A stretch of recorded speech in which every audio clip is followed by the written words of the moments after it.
Hi friends. तो आज हम लोग डिस्कस करने जा रहे हैं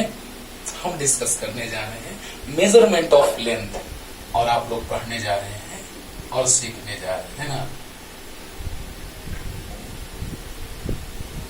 मेजरमेंट ऑफ लेंथ, वाह क्या बात है।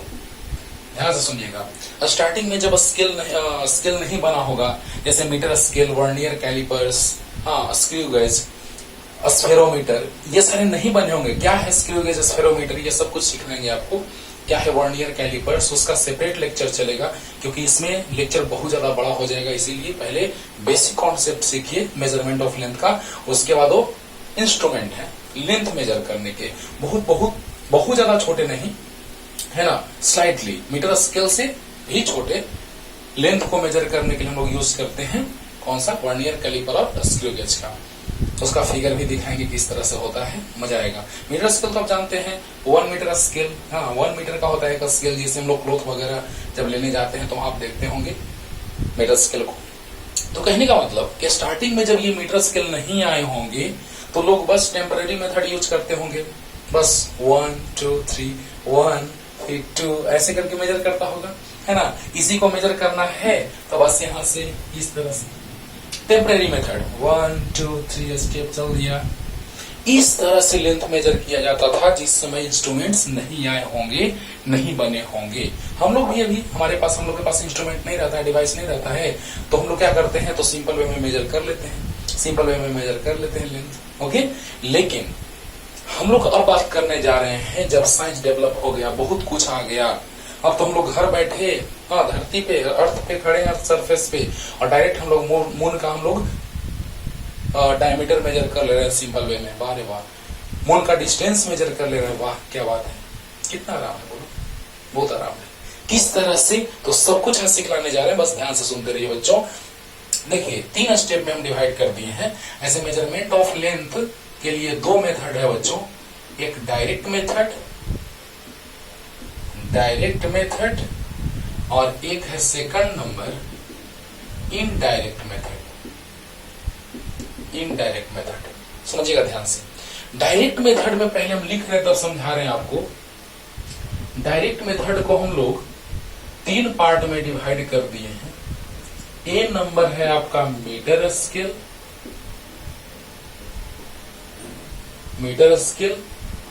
तो इसका जो रेंज होता है लेंथ मेजरमेंट का, वो होता है 10⁻³ मीटर टू 10⁻² मीटर।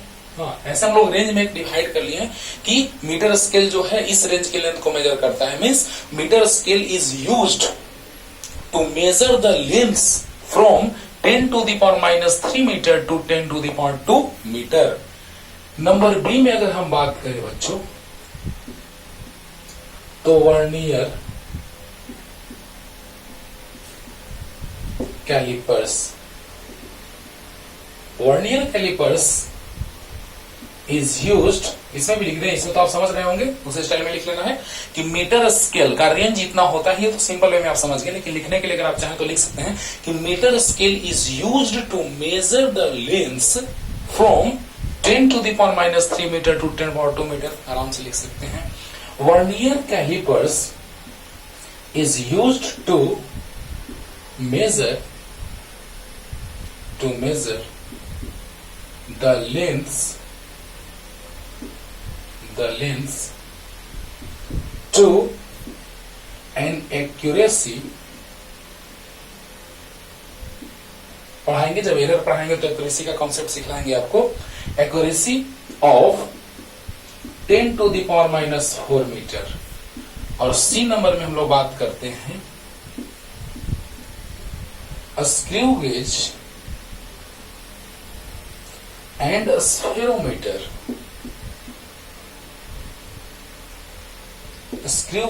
स्फेरोमीटर। के लिए अगर हम बात करें तो इसका काम क्या है कि एज लेस एज 10⁻⁵ मीटर के लेंथ को मेजर करता है। ध्यान दीजिएगा, ध्यान से सुनिए पहले बच्चों। डायरेक्ट मेथड नाम से ही पता चल रहा है कि लेंथ को हम डायरेक्टली मेजर करते हैं। जैसे मीटर स्केल है तो क्या किए, 1 मीटर स्केल लिए और सिंपली हम लोग लेंथ को मेजर कर लिए, है ना। मीटर स्केल, अभी तुरंत हम डायरेक्ट मेथड पे आ रहे हैं, इसको डिफाइन कर रहे हैं बस सिंपल वे में। It is that type of scale by which length is measured directly, बोलो, it is that type of scale by which length is measured directly is known as direct method.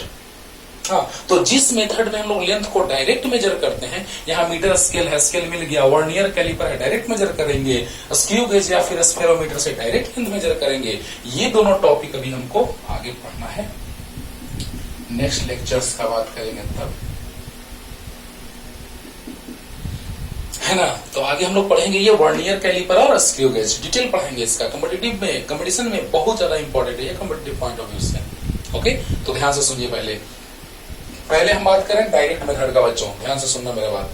Direct method में length को directly measure किया जाता है, तो metre scale है उसे direct हम लोग यूज कर लेंगे, डायरेक्ट मीटर स्केल से लेंथ को मेजर कर लेंगे। वर्नियर कैलिपर बताएंगे डिटेल में कि क्या होता है, उस स्केल से हम लोग मेजर करते हैं, लेंथ रेंज याद रखना है, ऑब्जेक्टिव में आ जाता है बीच बीच में।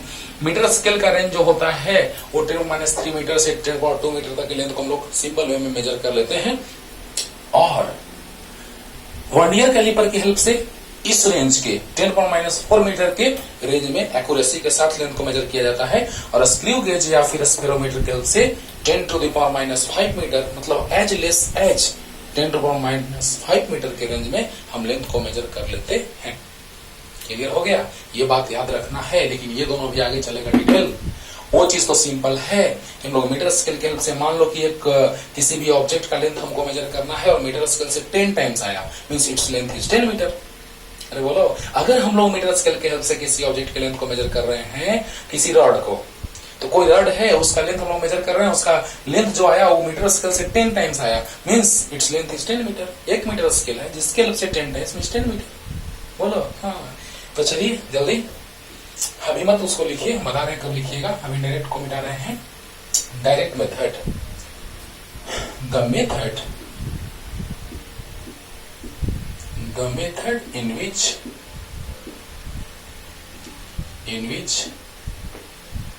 lengths are measured directly,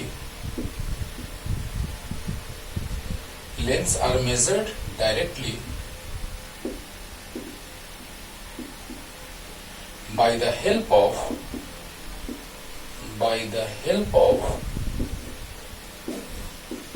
metre scale. देखो बच्चों, ये सभी से metre scale, vernier caliper, screw gauge, spherometer, इन सभी से by the help of metre scale, vernier caliper, calipers, dot dot dot, आप समझ रहे हैं डॉट डॉट मतलब क्या, स्क्रू गेज, स्फेरोमीटर, समझ रहे होंगे, इज कॉल्ड डायरेक्ट मेथड। हम नाम से पता चल गया होगा कि वाह सर क्लियर हो गया, डायरेक्ट मेथड। मेनली हम लोग लेके चलेंगे बच्चों इनडायरेक्ट मेथड में, पैरेलक्स मेथड जो है वो सबसे इंपॉर्टेंट है, सबसे ज्यादा, लेकिन सब चीज हम सिखा रहे हैं यहाँ पे कि किस तरह से मच स्मॉलर, जो हमको दिखाई भी नहीं दे रहा है लेंथ, उसको भी कैसे मेजर किया जा सकता है, जो हमको ये मीडियम लेवल का, जो सबसे लो लेवल का, मीन सबसे कम से कम लेंथ को कैसे मेजर करते हैं, इनडायरेक्ट में आएगा। सबसे ज्यादा लेंथ को कैसे मेजर करते हैं, इनडायरेक्ट में आएगा, लेकिन उसके मिडिल पोर्शन का बात करें, सबसे कम, सबसे ज्यादा और एक मिडिल का, ये मिडिल पोर्शन को लेंथ को मेजर करने का ये सभी इंस्ट्रूमेंट्स हैं, डिवाइसेस हैं, है ना। बात समझ में आ रहा होगा अच्छे से। अब बताइए, सबसे कम, बीच में, सबसे ज्यादा, मीन्स सबसे ज्यादा, much smaller lengths, in femtometre, in angstrom, in nanometre, in micrometre, इन सभी को कैसे मेजर किया जाता है। और बाकी तो आया मिडिल पोर्शन, जो है मीटर स्केल से मेजर कर लेंगे, वर्नियर कैलिपर से, स्क्रू गेज या स्फेरोमीटर से, यानी इन सभी से मेजर करेंगे। तो मिडिल पोर्शन मतलब क्या, कि जिसको हम डायरेक्टली मेजर कर सकते हैं। तो अभी हम मिडिल पोर्शन का बात करने जा रहे हैं। हाई, बहुत ज्यादा और बहुत कम, उसका की बात नहीं कर रहे हो, इनडायरेक्ट में आएगा बच्चों। तो डायरेक्ट में क्या है कि the method in which lengths are measured directly by the help of metre scale, vernier callipers, dot dot, is known as direct method. Clear हो गया होगा, हो गया, यानी डायरेक्टली। अभी हम तुरंत एग्जांपल लिए थे कि when length of any rod is 10 times of metre scale, then its length is 10 metre. 10 times होगा अगर मीटर स्केल से, तो 10 मीटर होगा लेंथ। क्लियर। चलो जल्दी जल्दी लिख लो। अब इसको लिखो डायरेक्ट मेथड में इधर, और बगल में आप ऐसे लिख सकते हैं। 3 चीज जानना है हम लोगों को, लेकिन उसमें से एक चीज समझा दिए, 2 चीज अभी आगे डिटेल में पढ़ना है। अब देखिए बच्चों, अब हम लोग बात करने जा रहे हैं किसका, तो इनडायरेक्ट मेथड का। तो इनडायरेक्ट मेथड में मच स्मॉलर लेंथ को तो पढ़ेंगे हम लोग 12th क्लास में, उसको जानना है। हाँ, थोड़ा सा भी हिंट दे रहे हैं उसका, ये नहीं कि 12th में जानना है तो बस नहीं बताएंगे। Second number, indirect method. चलो ध्यान दो बच्चों, ये कौन सा मेथड है? Indirect method. इनडायरेक्टली नाम से पता चल रहा है, डायरेक्ट मेथड में हम लोग डायरेक्ट इंस्ट्रूमेंट का यूज करके लेंथ मेजर कर रहे थे, तो डायरेक्ट मेथड कहलाया। जल्दी बोलो, डायरेक्ट लेंथ को मेजर कर रहे थे इंस्ट्रूमेंट का यूज करके, तो direct method. Indirect means indirectly measure करेंगे। तो इसमें 2 चीज, एक मच स्मॉलर और एक मच लार्जर। तो मच स्मॉलर में बात करते हैं बच्चों, तो न्यूक्लियस का साइज पे आ जाओ। न्यूक्लियस का जो साइज होता है वो फर्मीमीटर के रेंज में होता है, बहुत बहुत कम। फर्मीमीटर, अरे यार 1 सेंटीमीटर 1 मिलीमीटर को तुम देखना तुम्हारे लिए बहुत छोटा हो जाता है। हाँ, मिलीमीटर बहुत छोटा हो जाता है। अब जरा सा सोचो कि अगर तुमको माइक्रोमीटर, फर्मीमीटर और नैनोमीटर और एंगस्ट्रॉम का बात किया जाए तो हालत खराब हो जाएगा। सब कुछ लिखेंगे, लास्ट में रेंज लिखेंगे कि कितना किसके इक्वल होता है, सब कुछ याद करना। आज का लेक्चर बहुत इंपॉर्टेंट है, बहुत काम देगा हमेशा, ध्यान से सुनना। अब बताइए, 1 मिलीमीटर को ऑब्जर्व करना दिक्कत होने लगता है, ठीक ठाक ये तो दिखाई देता है, लेकिन माइक्रो, नैनो, एंगस्ट्रॉम, फर्मीमीटर सोचो कितना दिक्कत है। यानी कि जब हम पढ़ेंगे 12th क्लास में न्यूक्लियस, है ना, तो न्यूक्लियस में आपको हम बताएंगे कि किस तरह से न्यूक्लियस का रेडियस मेजर किया जाता है, वॉल्यूम मेजर किया जाता है, डेंसिटी मेजर किया जाता है। बहुत ही लेस होता है उसका रेडियस बच्चों, फर्मीमीटर के रेंज में, 10⁻⁻15 मीटर के रेंज में। सोचो कितना छोटा है। फिर आगे हम बात करेंगे जब लाइट का, लाइट हम पढ़ लेंगे उससे पहले ही, उस हम तुमको बताएंगे रिजॉल्विंग पावर। हाँ, रिजॉल्विंग पावर एंगस्ट्रॉम के रेंज में आता है लाइट के लिए बाबू। अब सोचो, वहां भी एंगस्ट्रॉम मींस 10⁻⁻10 मीटर, बहुत छोटा हो गया। इन सभी चीजों का जानकारी हम लोग प्राप्त करेंगे 12th क्लास में, लाइट में और मॉडर्न में। ऐसे बहुत सारे हैं छोटे छोटे, हाँ, जिसको हम आसानी से मेजर करेंगे। हाँ, दिक्कत तो होगा, लेकिन जब साइंटिस्टों ने बहुत कुछ हमको दे दिया है तो हमारे लिए आसान हो गया। स्टार्टिंग में नहीं खोजा गया था तो टफ था, क्लियर। लेकिन अब हम बात करने जा रहे हैं बच्चों लार्ज डिस्टेंसेस को मेजर करने के लिए, है ना। तो लार्ज डिस्टेंसेस को मेजर करने के लिए हम लोग इनडायरेक्ट मेथड का यूज करेंगे। सोचो जरा सा, या तो मच स्मॉलर तो इनडायरेक्ट, हाँ, या मच लार्जर इनडायरेक्ट। लेकिन जो मिडिल पोर्शन था जिसमें metre scale, vernier caliper, screw gauge, spherometer, इन सभी का यूज कर रहे थे, तो हम लोग डायरेक्ट इंस्ट्रूमेंट का यूज करके मेजर कर रहे थे। मीटर्स का समझा दिया आपको कि 10 टाइम्स होगा तो 10 मीटर, 5 टाइम्स तो 5 मीटर, मीटर्स का समझा दिया। लेकिन वर्नियर कैलिपर और स्क्रू गेज, स्पेरोमीटर हम लोग को आगे पढ़ना है इसी चैप्टर में। ओके, तो हम लोग जा रहे हैं बच्चों इनडायरेक्ट मेथड में। नाम से पता चल रहा है, हाँ, ये क्या है, ये कौन सा मेथड है, पता हो गया कौन सा ये मेथड है। तो जिसमें लेंथ को इनडायरेक्टली मेजर किया जाता है। सोचो, लार्ज डिस्टेंसेस, पहले लिख रहे तब समझा रहे बच्चों। large distances such as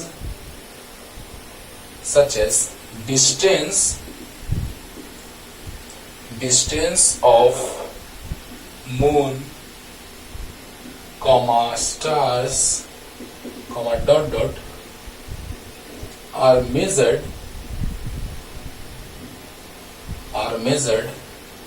from earth.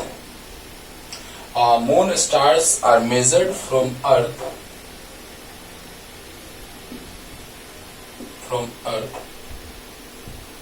indirectly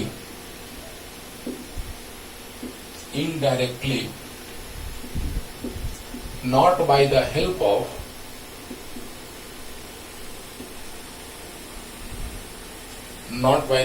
of meter scale.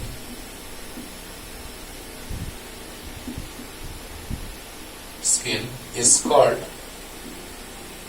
called indirect method. समझना बच्चों, ध्यान से समझो, अच्छे से एकदम क्लियर कर रहे हैं, बस ध्यान से सुनते रहना। जैसे पैरेलैक्स मेथड सबसे अच्छा है, पैरेलैक्स मेथड। हाँ, तो इसमें हम इनडायरेक्ट मेथड में पैरेलैक्स मेथड को हम लोग ज्यादा इंपॉर्टेंस देते हैं, इसीलिए हम लोग बात कर देते हैं कि चलो उसको पैरेलैक्स मेथड को ही डिफाइन कर दो इस तरह से। सोचो, यानी कहने का मतलब कि इनडायरेक्ट में जो पैरेलैक्स मेथड आ जाता है उसको हम लोग इस रूप में डिफाइन कर देते हैं, इनडायरेक्ट का ही पार्ट है पैरेलैक्स मेथड। सोचो जरा सा, तो बताइए बच्चों कि अब हम लोग बात करने जा रहे हैं जो इनडायरेक्ट मेथड का, तो उसमें मेनली हम लोग जानेंगे मुख्य रूप से पैरेलैक्स मेथड का, है ना। तो यानी इनडायरेक्टली मेजर कर रहे हैं, है ना। तो दिस इज ऑल्सो कॉल्ड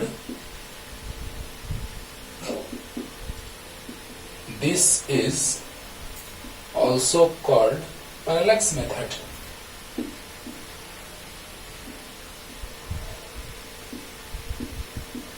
यानी कि अगर इनडायरेक्ट मेथड को डिफाइन करने के लिए आपके सामने आ जाए तो ऐसे ही डिफाइन कर दीजिएगा, और पैरेलैक्स मेथड को भी डिफाइन करने के लिए आ जाए तो ऐसे ही डिफाइन कर लीजिएगा। वाह, कितना अच्छा हो गया, एक साथ दो डेफिनेशन। सोचो बच्चों, मेनली हम लोग फोकस करेंगे इनडायरेक्ट मेथड में पैरेलैक्स मेथड का, है ना। तो सोचो कि इनडायरेक्ट मेथड नाम से पता चल रहा है, हाँ, क्या हम लोग अर्थ से मीटर स्केल लगा करके मून के डिस्टेंस को मेजर कर पाएंगे? नहीं कर पाएंगे। स्टार के डिस्टेंस को मेजर कर पाएंगे? नहीं कर पाएंगे। तो कुछ हम लोग ऐसा प्रोसेस अप्लाई करेंगे जिसकी हेल्प से हम लोग आसानी से डिस्टेंस को मेजर कर लेंगे। अर्थ पे हम लोग हैं और मून और सन स्टार्स का डिस्टेंस हम लोग इजिली मेजर कर लेंगे।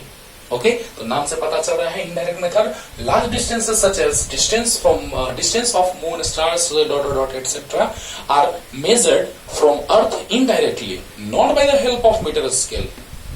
Not by the help of metre scale is called indirect method. और इसी को अगर आपको डिफाइन करना रहे पैरेलैक्स मेथड को, तो भी ऐसे डिफाइन कर दीजिए, because parallax method is a type of indirect method. Clear? तो साफ साफ लिखा हुआ है, this is also called parallax method. Clear हुआ? अब देखो बच्चों, पैरेलैक्स मेथड, लेकिन पैरेलैक्स क्या है उस चीज को जानना बहुत जरूरी है। पैरेलैक्स मेथड में भी सब कुछ डिटेल बताने जा रहे हैं, बस ध्यान से सुनते रहो, मेरा बात बहुत अच्छे से क्लियर करने जा रहे हैं बच्चों। पैरेलैक्स मेथड में आप जान रहे हैं कि डिस्टेंस को हम डायरेक्ट ना मेजर करके इनडायरेक्टली मेजर किए। वो कैसे? आइए देखते हैं, जल्दी जल्दी लिखो। अब देखो बच्चों, एक टर्म आया यहाँ पे पैरेलैक्स। हाँ, उसके लिए टेंशन नहीं लेना है, बस आपको एक काम करना है जो भी हम बताने जा रहे हैं, parallax. PARALLAX, parallax method. Parallax method तो हो गए। Parallax, simply parallax. क्या है ये पैरेलैक्स? समझिएगा ध्यान से। इसके लिए आपको दोनों आंख को जल्दी जल्दी बंद करना और खोलना आना चाहिए, है ना। जब भी हम पढ़ाते हैं बच्चों को क्लास में, तो हम बोलते हैं यही, आप लोग को भी यही बोलेंगे कि बस quickly, as fast as possible. हाँ, तो जल्दी जल्दी दोनों आंखों को बारी बारी से आपको बंद करना और खोलना होगा, तब ज्यादा फील आएगा। अगर पैरेलैक्स समझना है तो ये चीज तुमको करना होगा। हाँ, बारी बारी से हम दोनों आंखों को, माइंड मत करना, बस समझना कि बारी बारी से हम लोग दोनों आंखों को जल्दी जल्दी बंद करेंगे और खोलेंगे। हाँ, तब क्या होगा, दोनों को अगर हम क्लोज ओपन किए क्विकली, जल्दी जल्दी, जब हम एक आंख को बंद किए, एक आंख को खोले हैं, हाँ, उस समय, जिस समय इस ऑब्जेक्ट को ऑब्जर्व कर रहे हैं, उस टाइम पे एक वन आई क्लोज रहना चाहिए और अनदर आई ओपन होना चाहिए। और जल्दी से ऑब्जर्व करेंगे तो क्या होता है बच्चों, when we hold a pencil, a marker, a pen in front of our eyes and just behind it wall is present. ध्यान देना, फील आएगा एकदम अच्छे से। सेंटेंस थ्योरी तो आप आराम से लिख सकते हैं, हम लिखेंगे, लेकिन आप आराम से थ्योरी लिख लेंगे, जब हम समझाएंगे आपको तो हम ऐसे लिखेंगे।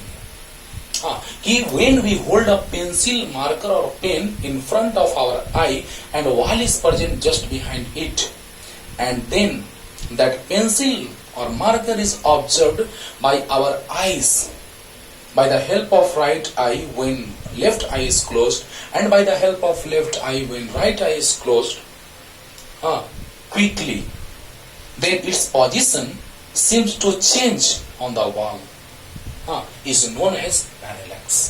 अब देखो, इसको सिंपल वे में क्या हम कहते हैं बच्चों, तो जल्दी जल्दी तुम आंख को बंद करो, एकदम एक पॉइंट को फिक्स कर लो, एक वॉल पे एक पॉइंट फिक्स कर लो, और उसी पॉइंट के सामने एक आंख को बंद कर लो। हाँ, और उसी पॉइंट के सामने इस मार्कर को रखो। अब जैसे ही तुम एक को बंद करोगे, खोलोगे, ओपन करोगे, क्लोज करोगे, तो वहां पर इसका पोजीशन चेंज होता तुमको नजर आएगा। That's called parallax. क्लियर, यही पैरालैक्स है। तो बताइए बच्चों, अभी तो हम डिफिनेशन लिख ही रहे हैं, पहले हम आपको फिगर बना के कुछ चीज समझा रहे हैं। वही दोनों पोजीशन जो हुआ, आइस के बीच का gap, distance, that's called basis, that's called basis. Point A भी कंसीडर कर लिए बच्चों, दोनों आइस को।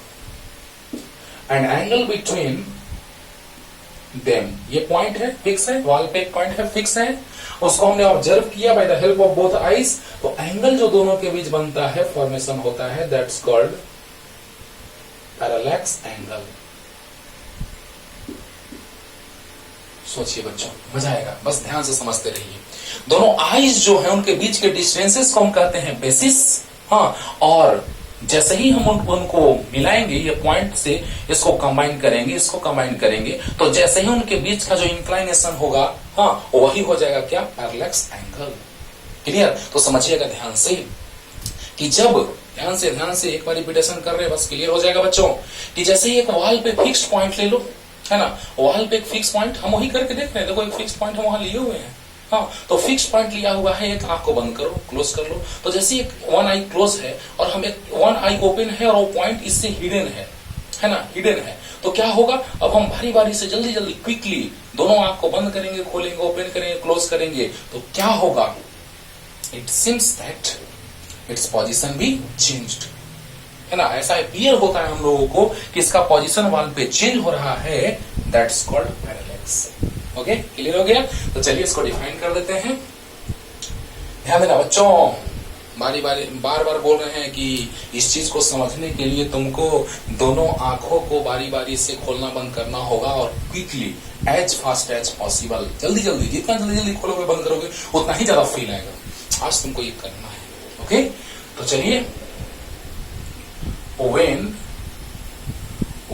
we hold, हम लोग, चलो सब लोग, when we hold a pencil, pen, marker जो है, when we hold a pencil in front of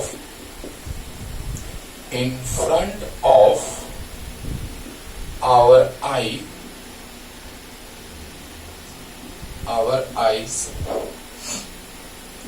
and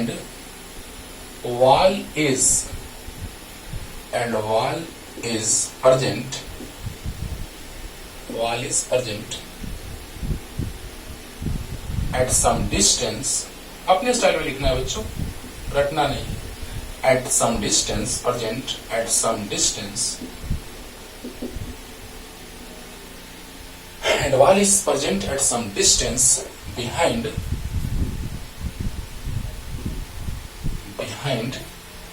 that marker या that pencil,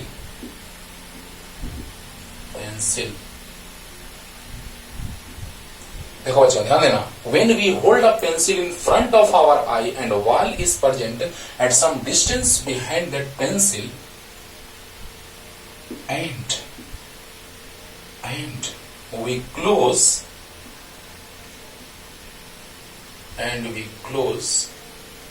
left eye, या फिर ऐसे लिखते हैं, and we observe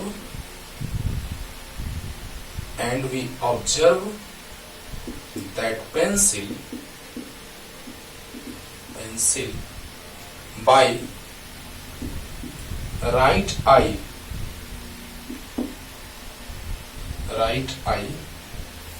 by closing left eye। ध्यान देना बच्चों, देखो एकदम क्लियर हो रहा होगा एक बार में। तो some distance behind that pencil and we observe that pencil by right eye by closing left eye, and it is observed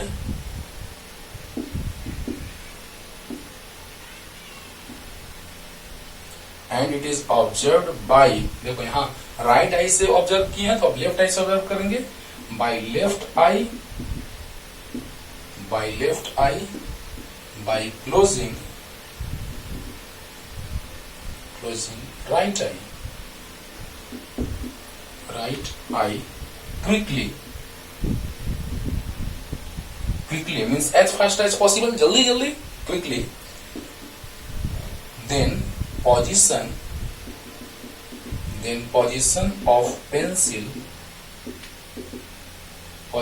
pencil on wall seems to change.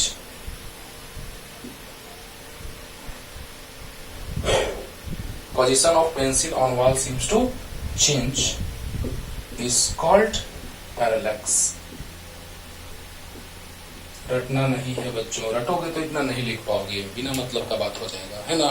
तो ध्यान से सुनो, when we hold a pencil, ध्यान देना, समझना इस चीज को, when we hold a pencil in front of our eyes, अच्छी बात है, and wall is present at some distance behind that pencil, wall present है ना पेंसिल के पीछे, and we observe that pencil by right eye by closing our left eye. सोचो कि right I से ऑब्जर्व कर रहे हैं, लेफ्ट आई क्लोज है, और फिर लेफ्ट आई से ऑब्जर्व कर रहे हैं, राइट आई क्लोज है। हाँ, तो क्या हो रहा है, इसका पोजीशन वॉल पे चेंज हो रहा है, this is called parallax. Clear हो गया होगा। तो when we hold a pencil in front of our eyes and wall is present at some distance behind that pencil, and we observe that pencil by right eye by closing left eye, and it is observed by left eye by closing right eye, quickly means as fast as possible, jaldi, then position of pencil on wall seems to change is called parallax। Clear हो गया, अच्छे से एकदम clear हो गया होगा। तो जल्दी से लिख लीजिए, जल्दी फास्ट। और दोनों आईज के बीच का डिस्टेंस, दोनों पोजीशंस के बीच का डिस्टेंस जो होता है वो बेसिस कहलाता है, और दोनों इसको जैसे हम मिलाते हैं तो उसके बीच का एंगल जो होता है वो पैरेलैक्स एंगल होता है। एक क्वेश्चन से अच्छे से क्लियर करते हैं, जल्दी। अब देखो बच्चों, हमको मून का डायमीटर फाइंड आउट करना है, हाँ, और अर्थ पे हम लोग हैं, और इजिली मून का डायमीटर हम लोग मेजर कर लिए, कैसे देखना। लेकिन इस चीज को देखने से पहले आपको एंगल हम पढ़ाए हैं, बेसिक मैथमेटिकल कॉन्सेप्ट्स में एंगल हम पढ़ाए हैं, उसमें आप जाके देखिएगा, मजा आएगा। एंगल को अच्छे से सीखना है, क्योंकि सर्कुलर मेजरमेंट जो होता है एंगल का वो रेडियन में होता है। हाँ, तो पहले क्वेश्चन लिख लेते हैं बच्चों, ध्यान देना कि find the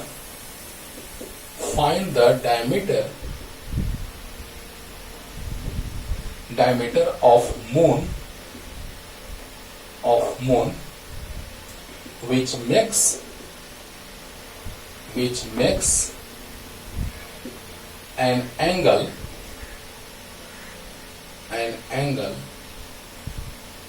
31 minute at the eye of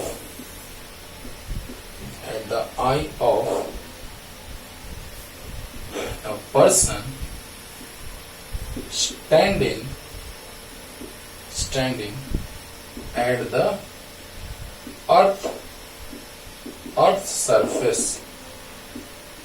at the earth's surface, और डिस्टेंस दिया हुआ है, distance of moon from earth is 3,84,400 kilometre. वाह, देखो बच्चों, एक क्वेश्चन बन गया, और पैरेलैक्स मेथड से सिंपल वे में हम लोग बना लेंगे, लेकिन आप फील आएगा एकदम अच्छे से। Find the diameter of moon which makes an angle 31 minute at the I of a person standing at the earth surface. Means क्या कर रहा है क्वेश्चन में कि find the diameter of moon का डायमीटर फाइंड आउट करना है, which makes an angle 31 minute at the I of a person standing at the earth surface. Means earth surface पे एक पर्सन है, उसके आंख पे जो मून है वो कितना एंगल बनाता है बच्चों, ये मून है, समझना ध्यान से। तो मून जो है, जरा सा सोचिएगा कितना मजा आएगा, फील आएगा एकदम अच्छे से। तो मून जो है वो अर्थ पे एक पर्सन है, उसके आई पे जो एंगल का फॉर्मेशन करता है वो कितना, तो 31 मिनट। बहुत कम, बहुत दूर है। आपको पता होना चाहिए कि अगर हम यहां से किसी चीज को ऑब्जर्व कर रहे हैं, है ना, तो नजदीक होगा, नियर होगा, तो एंगल का फॉर्मेशन जो होगा, देखो बच्चों, उसी ऑब्जेक्ट को हम दूर लेके चले गए, तो देखो एंगल का वैल्यू डिक्रीज कर गया, देखो बोलो। तो जितना ही ऑब्जेक्ट हमारे आंख के नजदीक रहता है उस पे एंगल का फॉर्मेशन जो होता है उतना ही बढ़ते जाता है, इंक्रीज करते जाता है, और जैसे ही दूर जाता है, हाँ, moving far from our eye, then angle made by that object at our eye be decreased. अब सोचिए बच्चों कि जैसे ही नजदीक रहेगा ऑब्जेक्ट तो नियरर रहेगा तो एंगल का फॉर्मेशन मोर होगा, और far away means more distance पे होगा तो एंगल का फॉर्मेशन जो होगा वो लेस होगा। क्लियर हुआ होगा? अब सोचो बच्चों, अब यहां पे मून है, तो मून का जो डायमीटर है वो देखना, वाह क्या बात है सर, ये तो आर्क लेंथ का काम करेगा। सोच के देखो, सोच के ऐसे ही जाते रहेंगे नीचे में और जाएगा तो ये सेंटर का काम करेगा बच्चों। बोलो बोलो, सेंटर का काम करेगा कि नहीं करेगा? सेंटर का काम करेगा। जितना ध्यान देना, एक बार में क्लियर करने जा रहे हैं इस तरह से।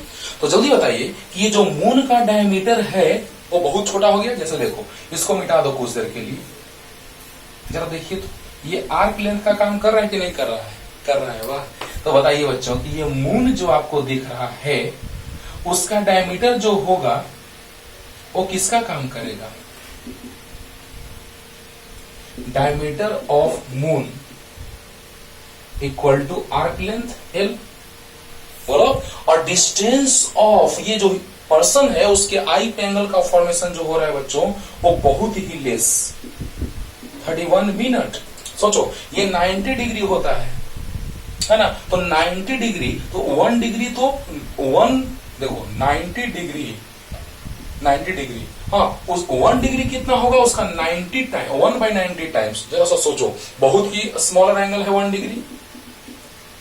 और आपको सब कुछ बताया है, एंगल वाला लेक्चर जरूर देखिएगा। हम थोड़ा सा लिख देते हैं यहाँ पे कि 1 डिग्री इक्वल टू होता है बच्चों 60 मिनट, 1 मिनट इक्वल टू होता है 60 सेकंड, और पाई रेडियन इक्वल टू होता है 180 डिग्री। इसे हम रिलेशन लाए थे बहुत सारा, इसको अच्छे से याद रखना है। लेकिन हम तो कहेंगे कि अगर अच्छे से आपको सीखना है तो आपको फर्स्ट लेक्चर देखना होगा। एंगल से हम स्टार्ट किए हैं, बेसिक मैथमेटिकल कॉन्सेप्ट पूरा डिटेल में बताए आपको। उससे हम ये एंगल के बारे में बहुत डिटेल समझाए हैं कि सर्कुलर मेजरमेंट का बात किया जाता है, क्योंकि आपको पता है कि moon revolves around the earth, पता होगा, and earth moves around the sun. आपको पता है कि फिक्स्ड ऑर्बिट में मून जो है वो अर्थ के राउंड अबाउट रिवॉल्व होते रहता है। तो ये आपका अर्थ है, साइज बड़ा है लेकिन बस हम ऐसे ही पर्सन के लिए हम दिखा रहे हैं यहाँ पे कि अर्थ पे पर्सन स्टैंडिंग है, और ये मून है बच्चों, मून। तो जो मून को आप देखेंगे जितना ही ज्यादा दूर रहेगा, स्टार आपको दिखाई देता है इतना छोटा सा, लेकिन आपको पता होगा कि size of star is 6 times, 7 times, 8 times greater than the size of the earth. अब सोचो जरा सा कि बहुत ज्यादा दूर रहता है, इसलिए हम लोगों को छोटा सा लगता है, क्योंकि हमारे बहुत ज्यादा दूर होने पे हमारे आंख पे एंगल का फॉर्मेशन जो होता है स्मॉलर होता है, मच स्मॉलर, जिसके कारण हमको मच स्मॉलर दिखाई देता है। आप देखेंगे एक पर्सन है नजदीक तो आपको बड़ा दिखाई देता है, बहुत दूर जाएगा तो छोटा दिखाई देता है। क्या वो छोटा रहता है? वही तो रहता है। वाह रे वाह। अब सोचो कि यहाँ पर 31 मिनट है एंगल, तो मिनट को हम लोग रेडियन में कन्वर्ट करेंगे। और आपको बताए हैं ये भी चीज उस लेक्चर में कि 1 मिनट इक्वल टू, अगर हम लोग रेडियन और डिग्री का बात करें तो पाई रेडियन होता है, उसका वैल्यू होता है 22/7, लेकिन पाई अगर डिग्री में वैल्यू लिखें तो 180 डिग्री। पाई का वैल्यू रेडियन में होता है 22/7 और पाई का वैल्यू डिग्री में होता है 180 डिग्री। माइंड इट, याद रखना है। ऐसा तो हम बोलेंगे कि उस लेक्चर को आपको देख ही लेना होगा, अच्छे से सीखना है तो बहुत अच्छे से डिटेल में वहां पे बताएंगे। अब बताइए बच्चों, यहाँ पे जैसे ही मून जो है वो रिवॉल्व हो रहा है तो उसका डिस्टेंस अर्थ से जो है वो रेडियस का काम करेगा। देखिए दिखाई दे रहा है साफ साफ, 3,34,400 किलोमीटर। सोचो बच्चों, ये जो अर्थ से डिस्टेंस है मून का वो 3,34,400 किलोमीटर है। उसके हेल्प से हम लोग इसका डायमीटर नहीं फाइंड आउट कर लेंगे आराम से। यानी सोचो, ये आर्क लेंथ का काम कर रहा है, ये रेडियस का काम कर रहा है, means distance of moon from earth is equal to this one, which behaves like a radius of circular path. अरे बोलो जल्दी बोलो। और ये एंगल है, आपको दिखाई दे रहा है एंगल 31 मिनट को हम रेडियन में कन्वर्ट करेंगे माइंड इट, और आर्क लेंथ निकाल लेंगे तो डायमीटर ऑफ मून निकल जाएगा। ये तो पूछ रहा था डायमीटर ऑफ मून। क्लियर? तो जल्दी जल्दी अब देखिए बच्चों, अब हम लोग को मेन मोटिव है हम लोगों का कि theta equal to L by R, तो आपको अच्छे से पता है एल बाई आर होता है। तो हमको थीटा दिया है, एल निकालना है, एल फाइंड आउट करना है, रेडियस दिया है, काम खत्म हो गया। एल इक्वल टू होगा थीटा इंटू आर, थीटा का वैल्यू अगर निकल जाए तो काम खत्म हो जाएगा। वाह रे वाह। तो बताइए बच्चों, थीटा का वैल्यू कैसे निकालेंगे? देखिए क्वेश्चन फर्स्ट मान लेते हैं इसको। देखिए मिनट को हमको पहले डिग्री में कन्वर्ट कर लेना होगा। देखो 1 डिग्री 60 मिनट, तो 60 मिनट 1 डिग्री, तो 1 मिनट 1/60 डिग्री, राइट। तो कितना मिनट? 31 मिनट। तो 1/60 इंटू 31 मीन्स 31/60 डिग्री, और 180 degree equal to pi radian. तो 1 degree equal to pi by 180 radian. Okay, तो कितना? तो 31/60 डिग्री इक्वल, तो पाई बाई 180 इंटू 31/60 रेडियन। बोलिए अब पाई का वैल्यू क्या रखेंगे रेडियन में? 22/7 mind it, 22/7 31/180 into 60 into pi radian. वाह वाह, ध्यान से समझना बच्चों। ऐसे ये सब कुछ हम सिखा चुके हैं उस लेक्चर में, लेकिन अभी थोड़ा सा सुन लीजिए ध्यान से कि 31 मिनट को हम लोग कन्वर्ट करना चाहेंगे रेडियन में। तो 60 मिनट इक्वल टू 1 डिग्री, तो 1 minute equal to 1/60 degree, 31 minute equal to 1/60 31, यानी 31/60 डिग्री। क्लियर हुआ होगा। 180 degree pi radian, 180 degree 180 degree pi radian, क्योंकि हमको डिग्री को कन्वर्ट करना है रेडियन में। 180 डिग्री पाई रेडियन, तो 1 degree equal to pi by 180 radian. वाह, तो इतना डिग्री तो रेडियन में कन्वर्ट कर लिए। यहां तक क्लियर? अब देखो बच्चों, जल्दी से लिखो, जल्दी पढ़ लिख लो जल्दी। ये साइड में बनाएंगे हम लोग, स्पेस नहीं था इसलिए यहीं पे बना दी। बोलो चलो। अब देखो बच्चों, एंगल 31 मिनट, हाँ यानी approx half degree. 30 minute means क्या समझ रहे हैं आप? 30 मिनट रहता तो हाफ डिग्री होता। ओहो, क्यों ऐसे हो रहे हो मेरे भाई? अब देखो दोस्तों कि फ्रॉम इक्वेशन फर्स्ट सोचिए जरा सा, इक्वेशन फर्स्ट चलेंगे तो L equal to theta into R, theta radian में 31 pi by 180 into 60 into R. R देखो बच्चों, जो डिस्टेंस है वही रेडियस का काम कर रहा है। तो बताइए कितना? 3,84,400 किलोमीटर। तो जो आंसर आएगा वो किलोमीटर में ही आएगा बच्चों। पाई का वैल्यू आप क्या रखेंगे? 22/7। आप सोल्व आराम से कर लेंगे, जो आंसर आएगा किलोमीटर में, क्योंकि ये रेडियन में आया है। और ये क्योंकि आपको पता है theta equal to L by R होता है, तो एल मीटर, रेडियस मीटर, तो वहां तो यूनिट का बात करते हैं वो, इसीलिए हम उसको सप्लीमेंट्री यूनिट में रखे थे, याद होगा। हाँ, इसीलिए हम लोग रेडियन एक नया नाम दे देते हैं वहां ऐसा यूनिट के रूप में। ओके, तो बताइए यहां से एल का वैल्यू आ जाएगा, तो ये तो खत्म हो गया। वहां किलोमीटर में जो आएगा वो आंसर आएगा। पाई का वैल्यू रेडियन में 22/7 रखना है। क्लियर? ऐसे क्वेश्चन आएंगे, उड़ा दोगे। लास्ट में हम होमवर्क दे देंगे आपको, जल्दी जल्दी जल्दी आप आराम से बना लेंगे। यही कॉन्सेप्ट अप्लाई करना है, बना करके कमेंट करना बच्चों, है ना। पढ़िए ध्यान से, अच्छे से खूब। अब देखो, अब हम लोग बात करने जा रहे हैं इको मेथड का। हाँ, रिफ्लेक्टेड वेव की हेल्प से भी हम लोग बहुत सारा डिस्टेंस मेजर करते हैं, है ना, लेजर का यूज करके। हाँ, लेजर का यूज करके, सोनार के हेल्प से हम लोग सी का डेप्थ मेजर करते हैं। हाँ, याद होगा, 9th में पढ़ा होगा। तो वो सब कुछ आगे चलेगा, साउंड जब हम पढ़ाएंगे आपको तब। लेकिन यहां पर हम लोग सिंपल वे में हम कर सकते हैं इको मेथड। हाँ, इस इको मेथड में बच्चों डिस्टेंस को हम इको के हेल्प से, मींस साउंड, रिफ्लेक्टेड साउंड के हेल्प से हम लोग डिस्टेंस को मेजर कर लेते हैं। Means distance of any person from hill, हाँ, डेप्थ ऑफ, हाँ, एनी पाउंड, है ना, मींस किसी भी तालाब वगैरह का गहराई मेजर करो, या फिर हिल मींस पहाड़ जो है उसका दूरी मेजर करो, डिस्टेंस मेजर करो। इन सभी चीजों को मेजर करने के लिए हम लोग यूज करते हैं किसका? इको मेथड का। कैसे फील करते हैं देखना, इको रिफ्लेक्टेड साउंड। सोचो, यहां पे एक हिल है, हाँ, और यहाँ पे एक पर्सन है ना, और ड्रम से साउंड क्रिएट कर रहा है वो, यहाँ पे ड्रम लगा दिए, है ना, साउंड क्रिएट कर रहा है, चलो स्टैंड लगा दिए। और यहाँ पे जैसे ही साउंड जाएगा, हाँ, फिर रिटर्निंग बैक आएगा, तब नहीं को सुनाई देगा उसको। साउंड गया, रिफ्लेक्टेड होकर के यहां तक आया, तब ने उसको सुनाई दिया। यानी साउंड कितना डिस्टेंस कवर किया होगा, x प्लस एक्स 2x। वैसे ही बच्चों सेम एकदम कॉन्सेप्ट, अगर तुमको डेप्थ मेजर करना है, हाँ, वहां पे एयर हो, क्योंकि आपको पता होना चाहिए कि साउंड के बारे में आपको बताएंगे। Speed of sound simple way में हम लोग 330 अप्रॉक्स प्रैक्टिकली आता है मान लेते हैं, और लैपलास साहब ने करेक्शन करके उतना ही अप्रॉक्स लाया था, न्यूटन साहब ने उतना नहीं लाया था, 280 लाया था, लेकिन सब डिटेल चलेगा। बस यही अभी जान लो कि स्पीड ऑफ साउंड जो होता है एयर में वो 330 मीटर पर second.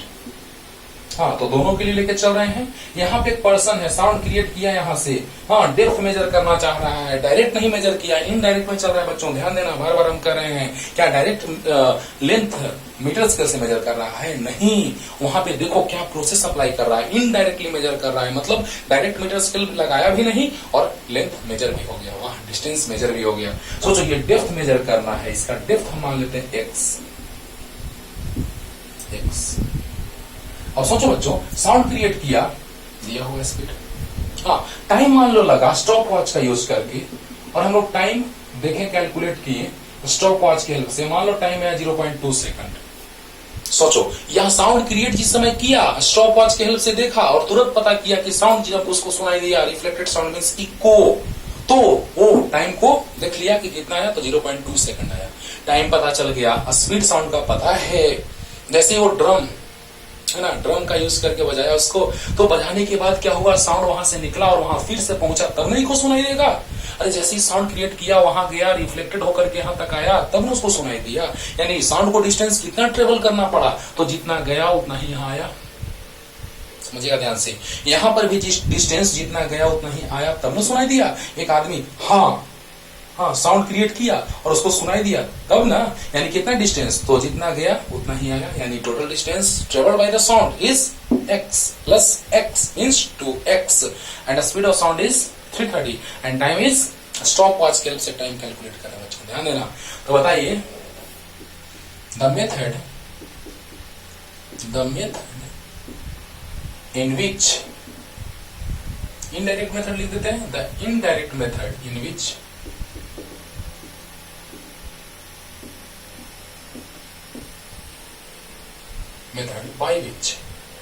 indirect method by which distance is measured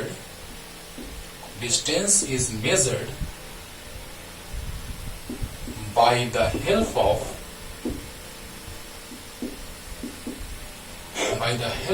reflected sound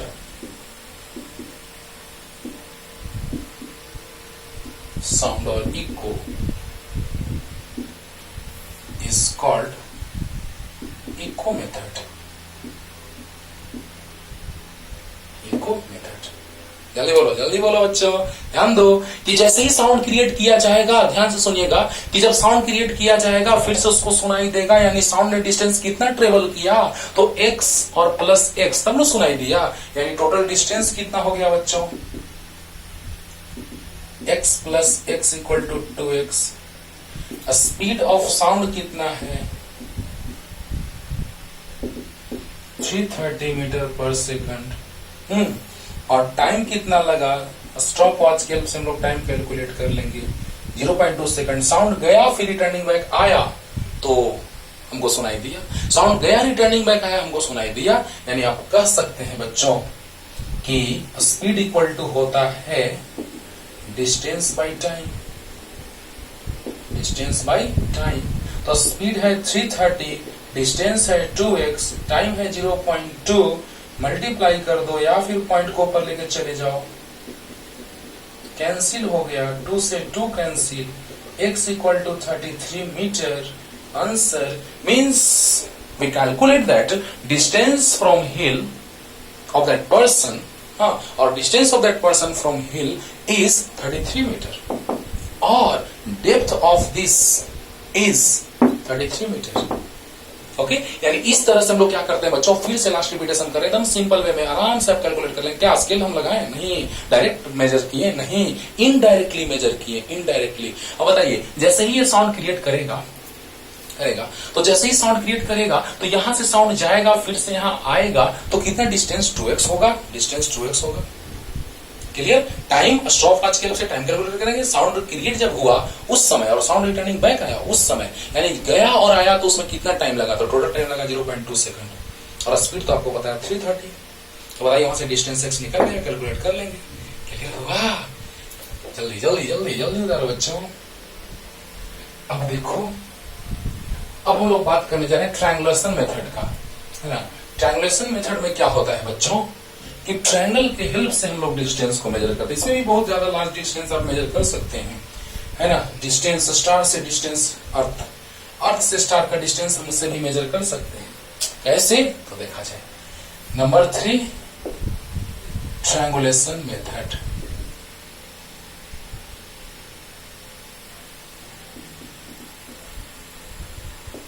triangulation method, TRIANGULATION, triangulation method. समझिएगा, इसमें क्या होता है, इनडायरेक्टली मेजर करना है बच्चों, ध्यान दो। मान लो कि अर्थ पे हम लोग हैं, तो ये कोई मान लो कि एक टावर है, हाँ, बड़े बड़े घरों को शहरों में टावर कहा जाता है बच्चों, है ना, सिटीज में। तो बताइए ये हाइट है, नहीं पता, एच मान लिए, लेकिन उस टावर के बेस पॉइंट से हम जहां पे स्टैंड मतलब खड़े हैं, हाँ, उसका डिस्टेंस हम लोग मान लिए 10 मीटर है, हाँ, और वहां से हम लोग देख रहे हैं। देखो बच्चों, एक ये हॉरिजॉन्टल लेवल है, ये है ना, हम यहाँ पे हैं, मान लो यहाँ पे है, मेरा आंख यहाँ पे है, तो यहाँ एक बेस है, उस बेस से जितना इंक्लाइनेशन होगा, मशीन रहता है एक एंगल मेजर करने का, हाँ, देख रहे होंगे आप, शूटर वगैरह को देख रहे होंगे, लगा करके देखता है ना, तो आप उससे मेजर कर सकते हैं एंगल को, डिवाइस आता है, आप आराम से एंगल को मेजर कर लेंगे। यानी यहाँ पे जैसे हम रखेंगे तो ऊपर हम आंख करेंगे तो वो पता चलेगा कितना हम एंगल बना होगा। तो बताइए कि उसके पीक पॉइंट से, टॉप मोस्ट पॉइंट से एंगल जो बना होगा इसका, वो मान लिया जाए कि मेजर कर लेंगे आराम से। तो ये 45 डिग्री, ये तो मेजर करना आसान है, ये तो आप मेजर नहीं कर सकते हैं, बहुत हाइट है। जल्दी बोलो।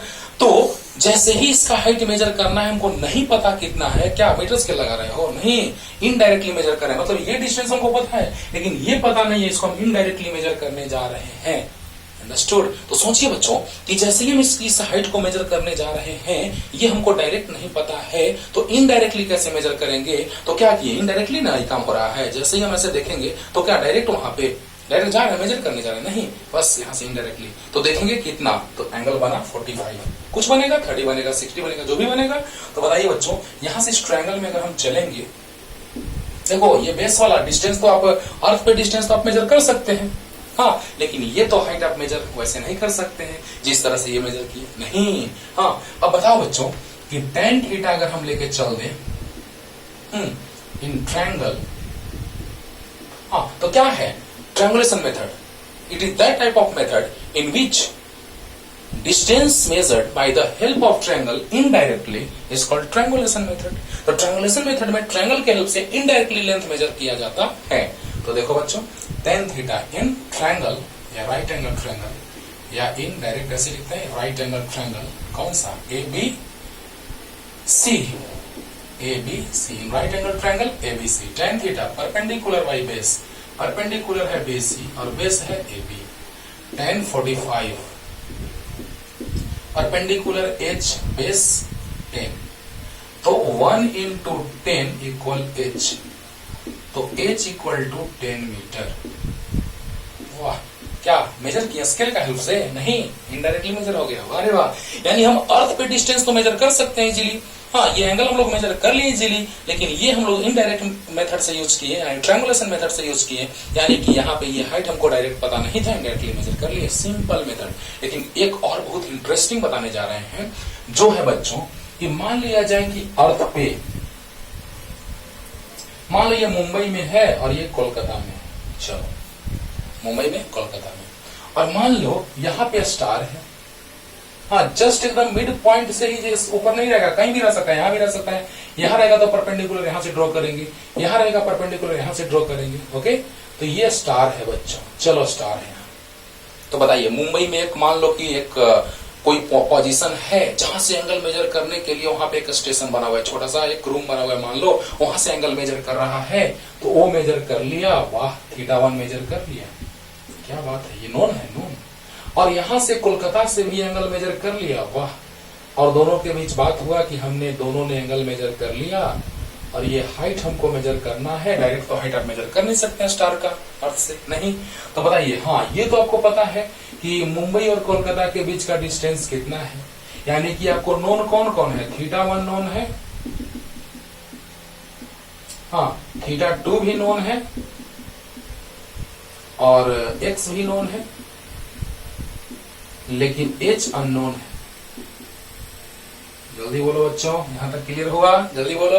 अरे θ1 नोन है, θ2 भी नोन है, यहां से मुंबई से हम लोग मेजर किए एंगल, हाँ, और उस स्टार को देखें तो देखने के बाद कुछ एंगल बनेगा, हम यहाँ हॉरिजॉन्टल लेवल है उससे ऊपर आग करेंगे तो एंगल मेजर होगा, मशीन रहेगा एकदम अच्छे से बताएगा कि इतना डिग्री का एंगल बना है। बोलो, तो ये θ1 θ2 मेजर कर लिए मुंबई से कोलकाता से, ओके। और यहाँ पे परपेंडिकुलर मान लो n मान लो, n मान लो। अब बताइए बच्चों, ये डिस्टेंस तो आपको पता है, मुंबई कोलकाता के बीच का डिस्टेंस तो पता है, अरे वाह बहुत अच्छा। इसको हम x1 मान लिए, इसको x2 मान लिए, तो x equal to x1 plus x2 नहीं होगा, x2 होगा, एकदम होगा, कंफर्म होगा, लेकिन x नोन है, नोन है। तो बताइए बच्चों, सिंपल वे में एकदम ध्यान से समझो, एक बार में क्लियर होगा कि ट्रायंगुलेशन मेथड में हम लोग क्या करते हैं कि ट्रायंगल के हेल्प से हम लोग इनडायरेक्ट मेथड का यूज करके, हाँ, और डिस्टेंस को मेजर करते हैं। This is the star. चलो स्टार अपना लाइट होता है, उसका थोड़ा सा सन नहीं है, स्टार है।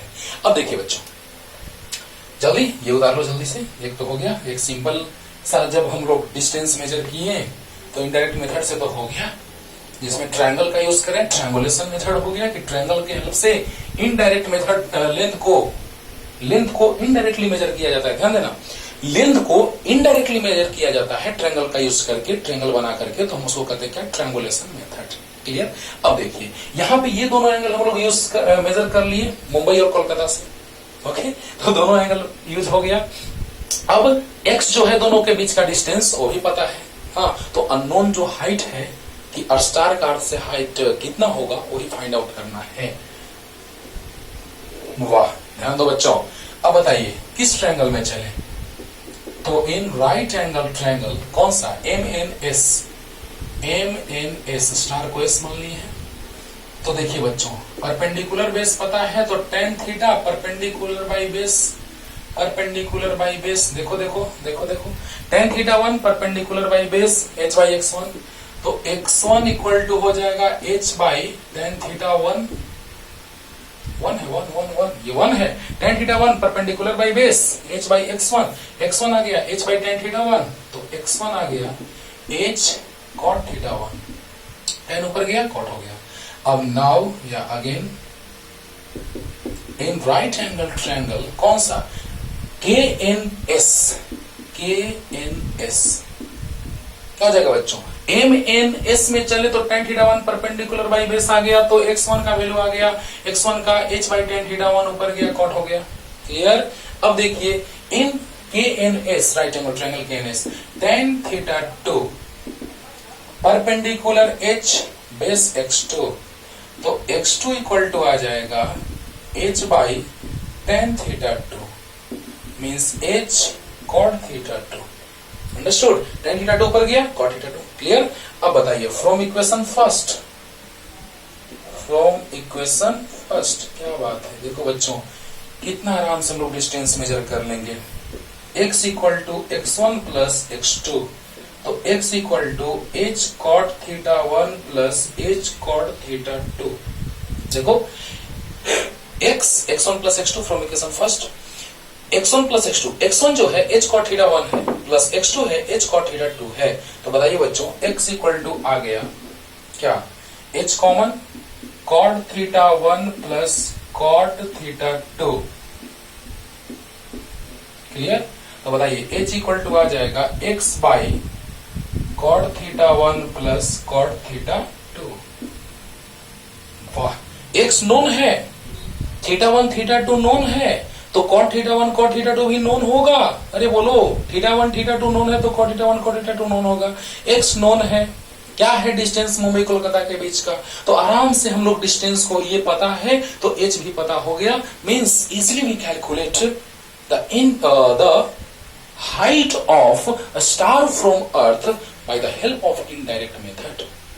क्लियर? तो इनडायरेक्ट मेथड की हेल्प से हम लोगों ने जो हाइट मेजर किया स्टार का अर्थ से, वो कैसे मेजर किया आपके सामने है। जल्दी लिख लीजिए और कुछ क्वेश्चन लेकर के आते हैं, पूरा क्लियर हो गया होगा। अभी आपको बताएं वर्नियर कैलिपर और स्क्रू गेज स्फेरोमीटर का डिटेल चलेगा, लेकिन इतना आपको समझ में आया होगा। कुछ क्वेश्चन लिख देते हैं, जो होमवर्क है आपका बनाइएगा तुरंत। जल्दी लिखा जाए क्वेश्चन बाबू। हाँ, लेकिन इसके लिए आपको हम बोले हैं कि एंगल के बारे में आपको पता होना चाहिए। फर्स्ट लेक्चर को जरूर देखिएगा, बेसिक मैथमेटिकल कॉन्सेप्ट का। एंगल को मिनट है डिग्री में कन्वर्ट करके रेडियन में, सेकंड को मिनट में, फिर डिग्री, फिर रेडियन में, आराम से बनेगा। क्वेश्चन पढ़ना, पॉज करो, लिखो, जल्दी से आगे बढ़ते हैं। जल्दी जल्दी जल्दी। अब देखो बच्चों, कुछ स्मॉलर लेंथ और कुछ लार्जर लेंथ का बात करने जा रहे हैं। ये सब चीज भी आप पढ़े हैं 9th क्लास में, लेकिन फिर भी थोड़ा सा आपको हम बता रहे हैं। वीडियो को पॉज करके लिख लिए होंगे, बना के कमेंट कीजिएगा कितना आंसर आ रहा है। ओके, देखा जाए बस थोड़ा सा स्मॉलर लेंथ का बात किया जाए तो 1 मीटर इक्वल टू होता है 100 सेंटीमीटर। देखना, एक को चेंज करेंगे, बाकी उसी स्टाइल में सबको लिखेंगे। ध्यान देना, 1 मीटर 100 सेंटीमीटर। जरा सा सोचिए कि 1 मीटर इक्वल टू 100 सेंटीमीटर होता है, इसको नीचे लाइए तो ऊपर जाएगा, तो 1 centimetre equal to 10 to the power minus 2 metre हो जाएगा। अरे बोलो, ये नीचे आया डिनोमिनेटर में, फिर ऊपर जाएगा पावर माइनस होगा, ये नीचे आएगा वैसे ही रह जाएगा, ऊपर जाएगा पावर माइनस होगा। तो 1 centimetre equal to 10 minus 2 metre. Number 2, 1 millimetre 10 to the power minus 3 metre. वाह, देखो अब उसी स्टाइल में लिखते जा रहे हैं बच्चों। 1 micrometre 10 minus 6 metre. 1 nanometre 10 minus 9 metre. हाँ, 5th number 1 angstrom 10 to the power minus 10 metre and 1 fermi metre 10 minus 15 metre. है ना क्लियर? तो बताइए, ये लाइट के बारे में वेवलेंथ का अगर हम बात करेंगे बच्चों, आगे पढ़ते जाएंगे तो लाइट के वेवलेंथ का बात करेंगे तो एंगस्ट्रॉम में बात करेंगे, फर्मीमीटर, न्यूक्लियस का बात करेंगे। हाँ, तो उसका जो रेडियस, न्यूक्लियस का रेडियस जो है, उसका रेंज जो है वो माइनस 15 मीटर के रेंज का है। तो याद हो गया होगा, 1 centimetre minus 2 metre, millimetre minus और 3, हाँ minus 6 micro, minus 9 nano, minus 10 angstrom, minus 15 fermi. ये सब याद भी होगा। जल्दी लिखो जल्दी। अब देखो, कुछ लार्जर का बात करते हैं बच्चों, कुछ लार्जर यूनिट्स का। ये सब तो आपको याद है, फिर भी एक बार हम आपको याद दिला देते हैं। हाँ, लार्जर में आता है आपका first number 1 astronomical unit. 1 astronomical unit 1.496 into 10 to the power 11 metre. ये होता है बच्चों average distance of the sun from the earth।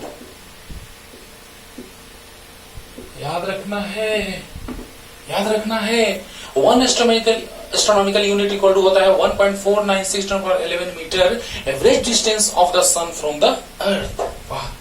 Number 2, 1 light year को शॉर्ट में लिखते हैं बच्चों, लाइट ईयर, है ना, तो वो होता है 9.46 into 10 to the power 15 metre. कैसे होता है बता रहे हैं, और अगर ये याद है आपको तो ये याद करना बड़ा आसान है। 1 पारसेक इक्वल टू होता है 3.26 लाइट ईयर। देखो बच्चों ध्यान देना, 1 एस्ट्रोनॉमिकल यूनिट इक्वल टू होता है 1.496 × 11 metre, average distance of the sun from the earth. Okay, ये होता है लाइट ईयर 9.46 10 पावर 15 मीटर। इसको डिटेल में भी बताने जा रहे हैं। और 1 पारसेक इक्वल टू याद रख लेना इसका 3.26 टाइम्स। ओके, ये होता है बच्चों जो अर्थ का एवरेज रेडियस होता है, हाँ, उसके ऑर्बिट के द्वारा जो एंगल बनता है 1 आर्क सेकंड का, वही होता है 1 पारसेक। 1 पारसेक वो डिस्टेंस है जिसमें अर्थ का एवरेज जो रेडियस है ऑर्बिट का, वो 1 आर्क सेकंड का एंगल बनाता है। वाह। अब देखिए ये पार्सेक, लेकिन वैसे नहीं, टेंशन नहीं लेना है, बस ऐसे याद रखना कि 1 parsec equal to 3.26 light year. अब लाइट ईयर के बारे में अगर हम बता दें तो काम खत्म। तो जल्दी जल्दी लिखिए लाइट ईयर। नाम से पता चल रहा है कि लाइट के द्वारा 1 ईयर में कवर किया हुआ distance, distance covered by the light in 1 year is known as 1 light year. वाह, तो लाइट ईयर को कैसे डिफाइन करते हैं बच्चों? लाइट ईयर LY, तो distance covered by the light, distance covered by the light in 1 year in free space कहो या वैक्यूम कहो। अब एयर में भी अप्रॉक्स स्पीड ऑफ लाइट उतना ही रहता है, अप्रॉक्स 3 into 10⁸ मीटर पर सेकंड, याद है ना। The distance covered by the light in 1 year in free space is called 1 light year या light year, is called light year। क्या बात, सोचो बच्चों कि distance covered by the light in 1 year in free space is called light year. याद रखिएगा light year को define करने के लिए कि 1 ईयर में लाइट जितना डिस्टेंस कवर करता है उसी को हम लाइट ईयर कहते हैं। तो बताइए बच्चों 1 लाइट ईयर क्या होगा? लाइट ईयर में डिस्टेंस है, डिस्टेंस मेजर करने का एक बहुत बड़ा स्केल है। Distance measured by the light in 1 year is known as 1 light year. तो बताइए distance equal to speed into time. Speed कितना लाइट का? तो 3 into 10⁸ मीटर पर सेकंड। और टाइम कितना? तो 1 ईयर। 1 ईयर रखना अच्छा है? नहीं, इसको बदलना होगा, किसमें कन्वर्ट करना होगा? सेकंड में कन्वर्ट करना होगा। तो 1 ईयर में कितने सेकंड होते हैं अप्रॉक्स, वो देखते हैं। तो 1 year equal to 365 days, 1 day equal to 24 hours, 1 hour equal to 3600 second. Second से सेकंड कैंसिल, जल्दी बोलो, क्लियर हुआ? बताओ बच्चों, स्पीड 3 into 10⁸ मीटर पर सेकंड, फ्री स्पेस कहो या वैक्यूम कहो, एयर में भी अप्रॉक्स उतना ही मान लेते हैं हम लोग। हाँ, इंटू टाइम 1 ईयर। तो बताइए डिस्टेंस इक्वल टू क्या होता है? Speed into time. अरे लाइट ईयर डिस्टेंस है ना, डिस्टेंस मेजर करने के लिए बहुत बड़ा यूनिट का अगर हम बात करें तो लाइट ईयर होता है। तो distance equal to speed into time. Speed पता है, टाइम 1 ईयर। हाँ, 1 ईयर को हमने सेकंड में कन्वर्ट कर दिया। 1 year equal to 365 days, 1 day equal to 24 hours, 1 hour equal to 3600 second. तो बताइए सेकंड सेकंड कैंसिल हुआ, इसको मल्टीप्लाई करोगे, सोल्व करोगे तो आएगा 9.46 into 10⁻15 मीटर, यानी 1 लाइट ईयर इक्वल टू, आराम से आप सोल्व कर सकते हैं।